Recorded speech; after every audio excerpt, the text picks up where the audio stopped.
Migraine ही अशा पद्धतीची एक डोकेदुखी आहे की ज्याच्यामध्ये जगभरातील लाखो लोकांना याचा त्रास आहे.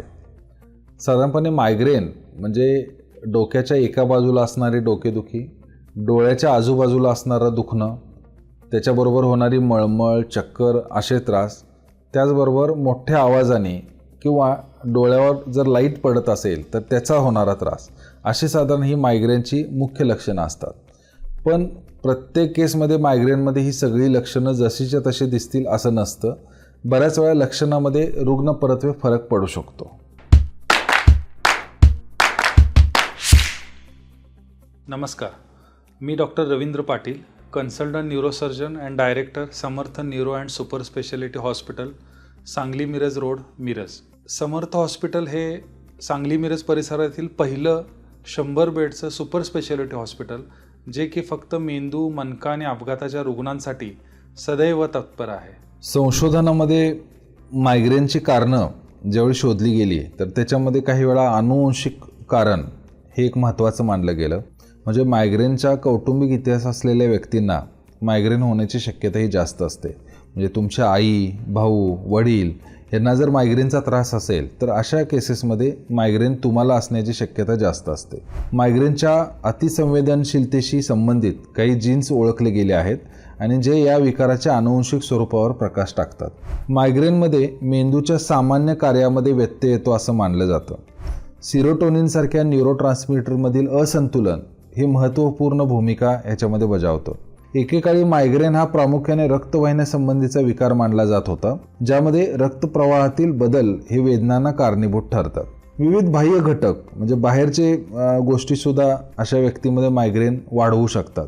सामान्यपणे जे काही ट्रिगर्स असतात त्याच्यात काही खाद्यपदार्थ, उदाहरणार्थ चॉकलेट, कॅफीन किंवा स्त्रियांमधले काही हार्मोनल्स बदल जसे की मासिक पाळी दरम्यान, तणाव, झोपेची कमतरता किंवा चमकणारे दिवे, मोठा आवाज यासारख्या गोष्टींमुळे सुद्धा मायग्रेनचा त्रास हा वाढू शकतो. ज्यांना सतत मायग्रेनचा त्रास आहे अशा लोकांनी आपल्या डोकेदुखीसाठीचे जे ट्रिगर घटक आहेत, म्हणजे कशामुळे आपली डोकेदुखी वाढते हे समजून घेणं खूप महत्त्वाचं आहे. म्हणजे समजा असे घटक जर आपण प्रतिबंधित केले तर मायग्रेनचे अटॅक आपले कमी होऊ शकतात आणि त्याचवेळी प्रतिबंधात्मक किंवा उपचारात्मक औषधांची आवश्यकता सुद्धा आपल्याला कमी होते. मायग्रेन डोकेदुखीचा आणखी एक अनोखा मुद्दा म्हणजे प्रोड्रोम. म्हणजे हा मायग्रेनचा एक सुरुवातीचा पहिला टप्पा असतो आणि ज्याच्यामध्ये डोकेदुखी सुरू होणार आहे असे संकेत दिले जातात. ह्या टप्प्यामध्ये जर आपण उपचार केले तर मायग्रेनच्या हल्ल्याची जी तीव्रता आहे ती कमी होते.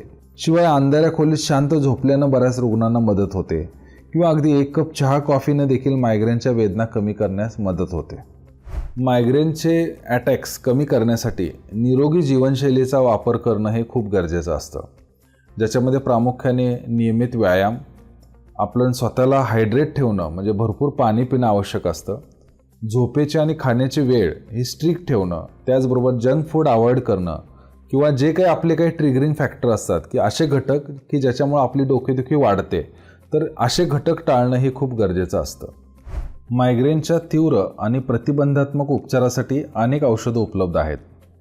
तीव्र औषधं जसे की ट्रिप्टन्स, बीटा ब्लॉकर्स, अँटीकन्व्हल्जंट्स आणि अँटीडिप्रेसंट्स सह काही प्रतिबंधात्मक औषधं ही वारंवार किंवा गंभीर मायग्रेन असलेल्या व्यक्तींसाठी लिहून दिली जातात.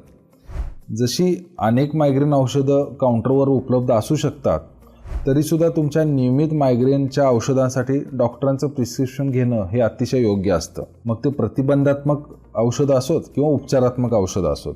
बायोफीडबॅक आणि कॉग्निटिव्ह बिहेवियरल थेरपी यासारख्या वर्तणुकीशी संबंधित थेरपी व्यक्तींना मायग्रेनचे व्यवस्थापन करण्यास मदत करू शकतात आणि त्यांना ताणतणाव आणि वेदनावरील शारीरिक प्रतिक्रिया ओळखण्यास आणि नियंत्रित करण्यास शिकवू शकतात.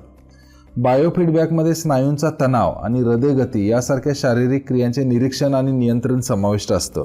जर कॉग्निटिव्ह बिहेवियरल थेरपी मायग्रेनशी संबंधित विचारपद्धती आणि वर्तन बदलण्यावर लक्ष केंद्रित करते. मायग्रेन ही जटिल न्यूरोलॉजिकल आजार आहे, ज्याच्यामध्ये काही वेळा आनुवंशिक घटक कारणीभूत आहेत, काही वेळा तुमची शारीरिक स्थिती कारणीभूत असते, काही वेळा बाहेरचे घटक तुमच्या मायग्रेनला परिणाम करू शकतात. तर अशा केसेसमध्ये मायग्रेनचं मूळ कारण किंवा त्याचे ट्रिगरिंग फॅक्टर्स हे आयडेंटिफाय करणं खूप गरजेचं असतं. त्याचबरोबर तुमची जीवनशैली, तुमचा आहार, तुमचा व्यायाम ह्या सगळ्या गोष्टी चांगल्या पद्धतीने मॅनेज करणं हे खूप गरजेचं असतं.